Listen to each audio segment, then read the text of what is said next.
Hello, everyone. I am Susan Thasinga. In my background are the mountains of Sevenoaks Pathwork Center, where I have lived and worked for 50 years.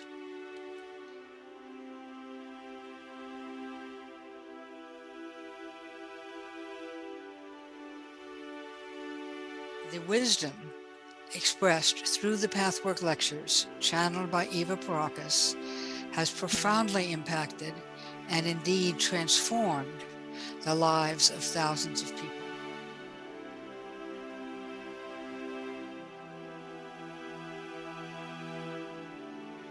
I am one of those people.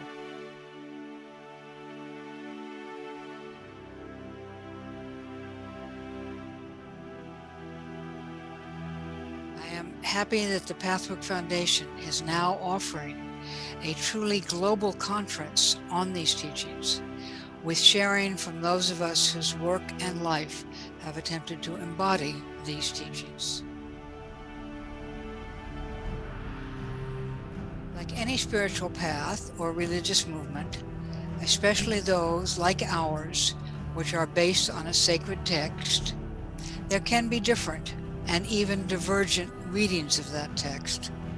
So I am especially happy that we are now coming together to celebrate our diversity and our individual expressions of the wisdom of the Pathwork as it has come through each one of us. In this way, we're also encouraging all students of this material to do the same. It's what the Pathwork Guide urged us over and over again. Do not take anyone's word for the truth.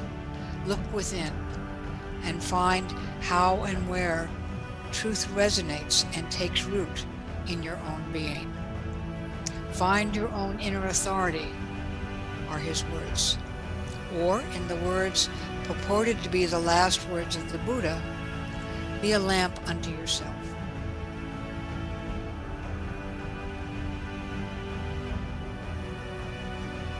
We are a diverse bunch. We have our individual responses to the material, and we owe much gratitude to all of those who have contributed to and expanded our understanding of our shared legacy.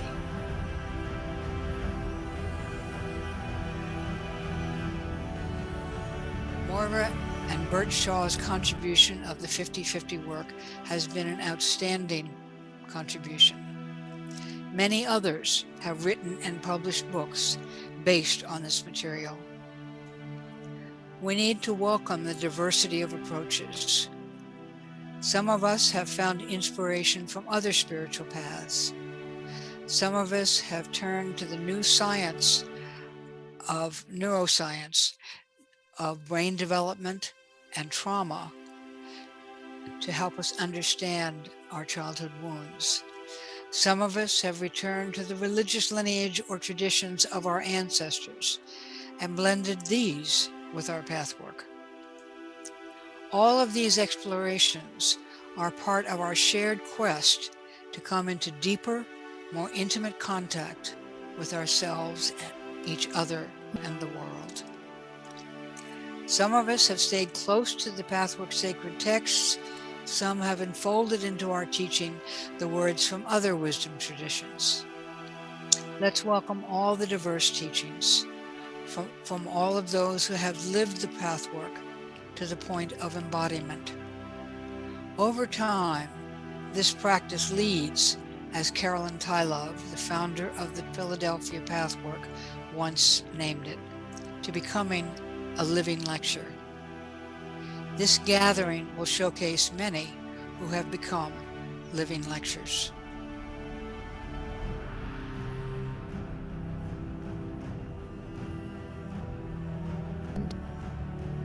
I see what Paul Paquette and his team have done as an expression of the beautiful challenge that Marianne Hubert gave recently in her channeling to the Mid-Atlantic Pathwork. She encouraged us to take Pathwork, in quotes, out of the box.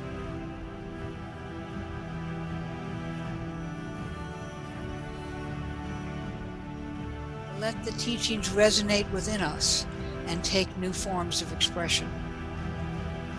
That's the only way we can become a living path, a transmission that passes from generation to generation and doesn't die with the dwindling number of us old folks who knew Eva in her lifetime. The presenters this weekend are a sampling, but by no means the totality, of the many bright lights shining forth from our international community of awakening souls. Let's keep encouraging each of us to go deep into the well of truth and love that lives in us, as us, into the one source from which we spring forth, our shared heart, even though we appear as different individuals. Let's keep the focus in our worldwide community on inclusion and communication. Let's keep the teachings fresh and alive. In this way, the well from which we have drunk so deeply can become a fountain for many more thousands of souls. I encourage you to join us for the online conference, November 18 to 21, and to keep going deep into the well within yourself, knowing that this is the same well from which the Pathwork lectures themselves emerged. Thank you, and I hope to see you in November.